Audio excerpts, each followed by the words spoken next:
Hi head fix பண்ண பாருங்கள். ஒரு அப்பா மகா கஞ்சன், 10 பைசா கூட கொடுக்க மாட்டேன். அப்படியாப்பட்டவன் ஒரு நாள் பையனை கூப்பிட்டு நைனா என்னப்பா 10 ரூபா வச்சுக்கோ, போய் நல்லா எங்கன்னா வாங்கி சாப்பிட்டு ஜாலியாகிடுறா நீ அப்படின்னு சொல்லிக்கிறேன். பையன் நேராக 10 ரூபா எடுத்துக்கின்னு போயிட்டு நாட்டார் கடையில் போயிட்டு, அண்ணாச்சி எங்கள் அப்பா என்றைக்குமே துட்டு கொடுக்காதவரு இன்றைக்கி 10 ரூபா கொடுத்துக்கிறாரு, என்ன விஷயம்னு தெரியல. ஓ அப்படியா சமாச்சாரம்? டே தம்பி, நீ 10 ரூபாய்க்கு வேர்களை வாங்கி வச்சுக்கின்னு கீழே போய் கட்டில் கடியில் படுத்துக்கோ, என்ன விஷயம்னு தெரியும்டா அப்படின்னு. என்னாச்சு சொல்கிறேன்? ஆமாம், எங்கள் வீட்டுக்கு போ, வேர்களை வாங்கி வச்சுக்கோ, கட்டில் படுத்துக்கோ, சாப்பிட்டுக்கின்னு என்ன நடக்குது பாரு.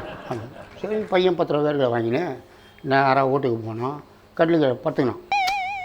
இவர் என்ன பண்ணுறாரு, ஒரு ஃபிகரத்துலேருந்து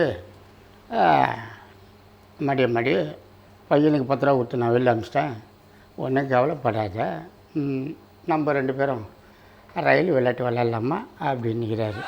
விளையாடலாங்க விட்டுக்குங்க, ரயில் விளையாட்டுனா எப்படிங்க? ஒன்றும் இல்லை, நான் ஜிக்குனுங்க நீ புக்குன்னு, அவ்வளோதானே. நீங்கள் ஜிக்குனுங்க நான் புக்குன்றேன்.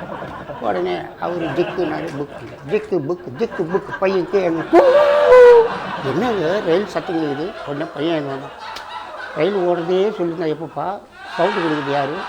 அதான் நான் கொடுத்தேன். அடப்பாவி, இவன் 10 ரூபாய் வேறு வழியை வாங்கி வச்சுக்கின்னு கட்டில் பார்த்தோம்.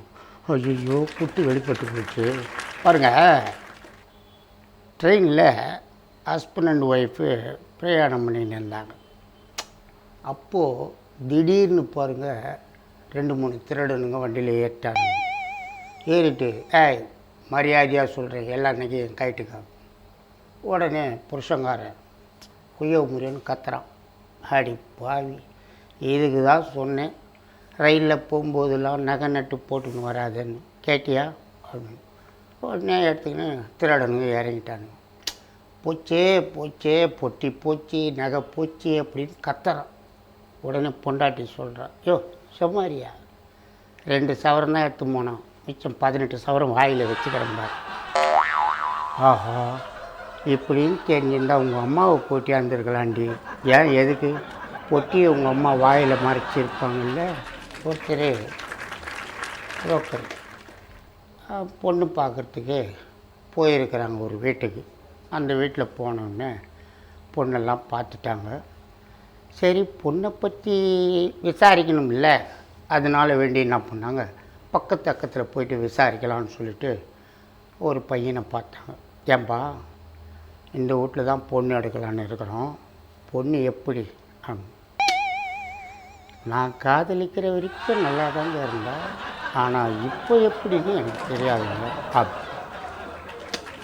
பஜார்கிட்ட போயிட்டு ஒருத்தன், சார் என்னப்பா, நான் ஒரு பொண்ணை காதலிக்கிறேன், அந்த பொண்ணு அவங்க அப்பா கிட்ட இந்த காதலை சொல்கிறதுக்கு பயப்படுது, அந்த பொண்ணை கூட்டினுவான், நான் சொல்லி தைரியம் கொடுக்குறேன்.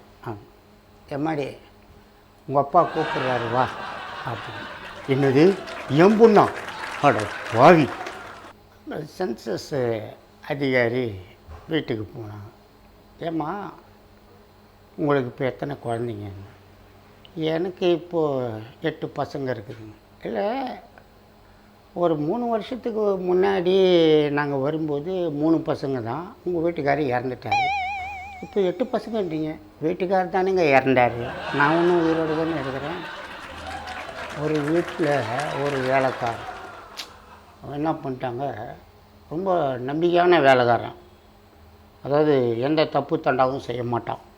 அவன் என்ன பண்ணிட்டாங்க, ஒரு நாள் ஒரு பாட்டிலை அப்படியே துணியில் மறைச்சி எடுத்துன்னு வந்துக்கிறான். ஓனர் பார்த்துட்டார். டேய் நெல்லை, என்ன எடுத்துக்கின்னு போகிற? ஐயா ஒன்றும் இல்லையா. டேய் உள்ளே ஏதோ மறைச்சி எடுத்துக்கின்னு போகிற, என்கிட்ட ஒன்றும் இல்லைன்னு சொல்கிற, நான் ஒத்துக்க மாட்டேன், அதை காமி. ஐயோ ஐயா சொல்கிறது கேளுங்கய்யா, அது ஒன்றும் இல்லையா. காட்டுறான்னு பார்த்தா ஊறுகாய் ஜாடி. அட பாவி, ஆந்திராவிலேருந்து ஊறுகாய் வாங்கி வச்சுக்கிறேன், இதை தூக்கின்னு போறியே, இது நியாயமா? இது திருட்டு இல்லையா? இதை பாருங்கய்யா, என்னை திருடன்னு சொல்லாதீங்க. ஜாடி உங்களுது, உள்ளகிறது என்னது? டேய், என்னடா சொல்கிற? ஜாடி என்னது, உள்ளகிறது ஒன்றுதுன்ற, அதில் நான் ஊறுகாய் வாங்கி வச்சேனே, அதுவும் என்னது தானே? ஐயா, நான் மறுபடியும் சொல்கிறேன், என்னை தப்பாக நினைக்காதீங்க. டேய், வீட்டிலேருந்து ஒரு பொருளை திருடி போனால் நீ திருடன் தான்டா. ஐயா, இதை பாருங்கள், என்னை திருடன்னு மட்டும் சொல்லாதீங்க, நான் உண்மையை சொல்லிடுறேன். என்னடா உண்மையை சொல்ல போகிறேன்? ஐயா, 4 நாளாக வயிறு சரியில்லை, டாக்டர் ஊறுகாய் கேட்டாரா?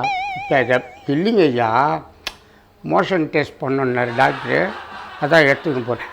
ஆடா பாவி, கேடாடே, டாக்டர் எடுத்துன்னு கேட்டிருப்பார், ஊறுகாய் ஜாடியில் எடுத்துக்கணும். இப்போது சொல்கிறியா, ஜாடி உங்களுது, உள்ளகிறது எண்டு.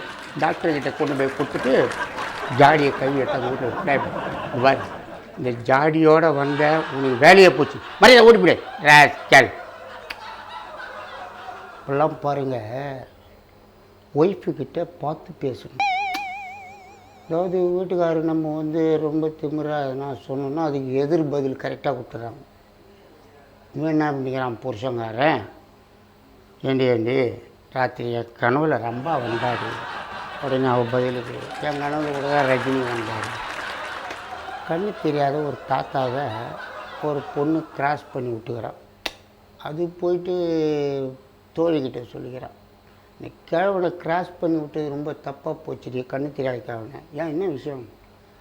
கிராஸ் பண்ணி விட்ட பிறகு அங்கே போன பிறகு சொல்கிறான், முன்னாடி லோய்க்கு ரொம்ப நல்லா இருக்குமா, சூப்பராக இருக்குமான்றான். டெய்லர் கடையில் போயிட்டு ஒரு கும்பலை, ஏங்க எனக்கு ஜாக்கெட்டுக்கு பின்னாடி ஜன்னல் வச்சு தைங்க. உடனே டெய்லர் கேட்டார், முன்னாடி வென்டிலேட்டர் வைக்கட்டுங்களா? ஜோசியர்கிட்ட போய் ஒருத்தன், யோ ஜோசியர், என்னையா சொன்னேன் என் பையன்கிட்ட? என்ன சொன்னேன்? பையன் எது செஞ்சாலும் அவனை யாரும் ஒன்றும் அசைக்க முடியாது, அவன் நினச்சதெல்லாம் சாதிப்பான்னு சொன்னேன். நான் சொன்னேன், பக்கத்து வீட்டுக்காரன் பொண்ணு வீட்டு ஓட்டாங்கடா பாய். கும்பலுக்கிட்ட போயிட்டு, பசங்க ஜாலியாக இருப்பானுங்களே, ஹாய், உன் செருப்பு ரொம்ப சூப்பராக இருக்குது. உடனே அந்த பொண்ணு செருப்பை கட்டி ஜாக்கெட்டு மறுநாள் போனேன், ஜாக்கெட்டே ரொம்ப சூப்பராக இருக்குது. கோழி கேட்குறேன், ஏண்டி வயிற்றில் கட்டின்னு டாக்டர்கிட்ட போனியே, என்ன ஆச்சு? வயிற்றில் கட்டி இல்லையாண்டி, குட்டியா? மேனேஜரு பாருங்கள், ஆஃபீஸில் டிக்டேட் பண்ணும்போது சில மேனேஜருங்க சிலமிஷம் பண்ணுவாங்க. சிலமிஷம் பண்ணும்போது இந்த அம்மா மேனேஜர் சொல்கிறதெல்லாம் டைப் பண்ணிக்கினே இருப்பாங்க. அவர் திடீர்னு இடையில இடுப்பில் கிள்ளும்போது சும்மா இருங்க, அப்படி இருங்க, இப்படி இருங்க, மொத்தத்தையும் டைப் பண்ணிவிடும். அவர் மேனேஜர் பற்றி பார்த்தா இடையில சொடாதீங்க, போங்க, வெக்கமாக இருக்குதுங்க, இதெல்லாம் இடையில டைப் பண்ணி விட்டுக்கூட. ஏண்டா மச்சான், இன்னும் அங்கே ஒரே தகராறாகுது. அட துணை மேயர் ஒரே பிரச்சனை பண்ணின்னுக்கிறாருப்பா. என்ன விஷயம்? ஒன்றும் இல்லை, மாநகர தந்தைன்னு சொல்லி மேயரை சொல்கிறாங்களாமே. ஆமாம், துணை மேயர் மாநகர சித்தப்பான்னு என்னையே சொல்லலை அப்படின்னு தகராறு பண்ணிக்கிறேன். ஓ அப்படியா? பொண்ணு திபுன்னு ஓடியாந்து, அம்மா என்ன அப்படி, என்ன விஷயம்? இல்லைம்மா, நான் ஒருத்தரை காதலிக்கிறேன். பயந்துட்டண்டி. ஏன், என்னம்மா? ஒருத்தர் தான் சொன்னேன், 2-3 பேரை காதலிச்சிடுவோன்னு சொல்லிடுவோன்னு பயந்துட்டேன். டாக்டர்கிட்ட போயிட்டு, ஒரு அம்மா, எங்கள் வீட்டுக்காருக்கு மனநிலை பாதிச்சிடுச்சுங்க. எப்போத்துலேருந்துங்க இந்த மாதிரி ஆச்சு? ஒன்றும் இல்லைங்க, ஒரு நாள் ராத்திரி சொன்னேன், 7 ஜென்மத்துக்கு நீங்கள் தாங்க புருஷனாக இருக்கணும் எனக்குன்னு சொன்னேன். அன்னையிலேருந்து மனநிலை பாதிச்சிட்டாரு. பஜார்கிட்ட போய் மாணவன் கேட்குறான், சார் பேய் இருக்கா இல்லையா? டேய் சும்மா இருறா, நானே மறந்துட்டு ஸ்கூலுக்கு வந்துக்கிறேன், மறுபடியும் ஞாபகப்படுத்துகிறேன். டேய் என்னடா மச்சான், டீச்சர் என்னை லவ் பண்ணுறாங்களா? இது டீச்சரு உன்னை லவ் பண்ணுறாங்களா? எப்படி? ஒன்றும் இல்லைடா, டீச்சர்கிட்ட போய் கேட்டேன், டீச்சர் ஐ லவ் யூனா என்ன டீச்சர்னு. நான் உன்னை காதலிக்கிறேன் அப்படின்னு சொன்னாங்களே. அட பாய், அவங்க இங்கிலீஷுக்கு அர்த்தம் சொன்னாங்க. நீ காதலிக்கிறாங்கன்னு நினச்சிக்கிங்க. ஓ ம்